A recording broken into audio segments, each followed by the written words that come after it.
I'm Joe Opperman, restoration architect. Welcome to This Old Church. I'm Josh Brundige. I'm a stonemason. 2 years ago, we restored the exterior of this church.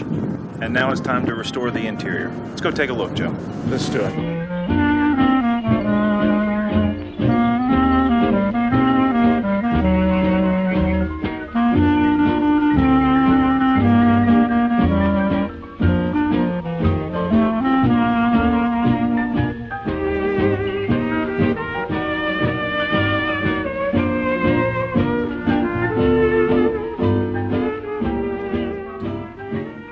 Well, we're at the side altar, and one of those areas of the stonework that has the most visible damage. Josh, you had taken the time to do some tests. So, in looking at the sandstone here, you can see a lot of staining and a lot of effervescence coming through. If you look here, you can see some of the more extreme issues that are going on, but if you look down here, you can see the contrast in this is the unclean section, and then this is what we were able to accomplish. Josh, how did you accomplish that? What did you try? So in this specific area, we actually tried a poultice to where we would apply this clay-like material and let it sit for several days, and it would actually pull the staining and pull that effervescence out of the stone. How much of the sanctuary needs this sort of treatment? There's a lot of really handsome stonework throughout. What we see on this specific altar, all of the stones here, as well as on the interior arch. You look here on one of these structural columns, you're going to see a series of staining. If we try other types of cleaning methods, it's not going to successfully pull that material out. So it's a small fraction, but it's a significant amount of stone. Now let's go look at the south bridge. Sounds good.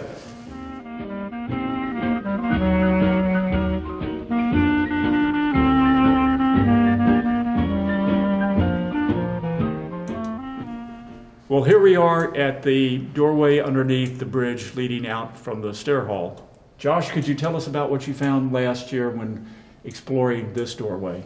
Absolutely. So during our exterior restoration, we systematically disassembled the door above. We removed a lot of stone, we removed all the pavers, and we uncovered a series of issues.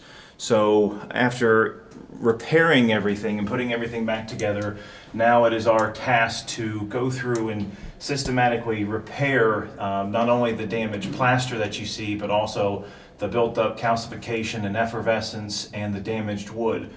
Josh, let's go take a look on the outside. Absolutely. So Josh, this is a lifetime warranty, right? Absolutely. So part of what we have done before, we took everything apart and we sloped everything to this new drain, and then we rebuilt everything to be secure. In the last 2 years, we have seen zero water in this area. Okay, we've looked at the doors. Where should we go next? Let's go to the Old English windows.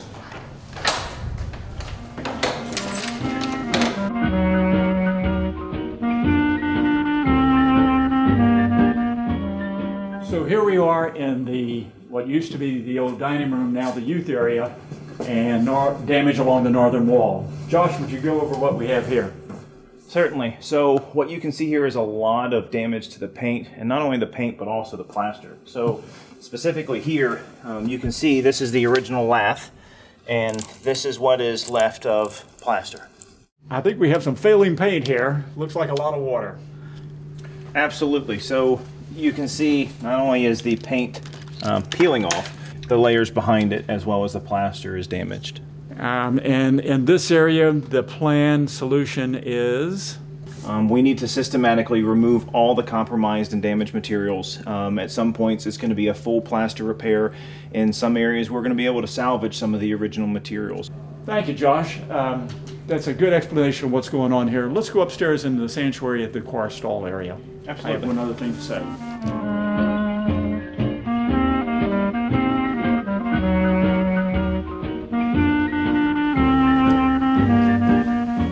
Okay, Joe, we're here at the choir stall.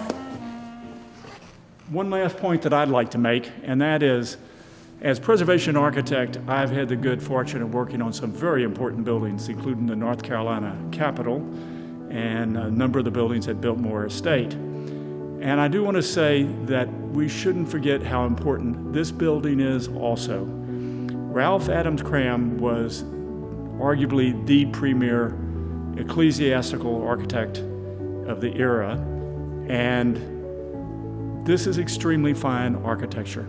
It's not only the good design, but there were craftsmen that traveled with Cram to the various projects of his and repeatedly did work for him, and it's all of a very high quality, and the materials themselves are all of a superb quality.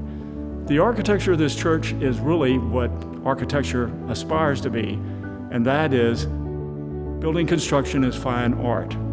Then we as members of the congregation have the responsibility of being good stewards of this fine art. Thanks for sharing that, Joe.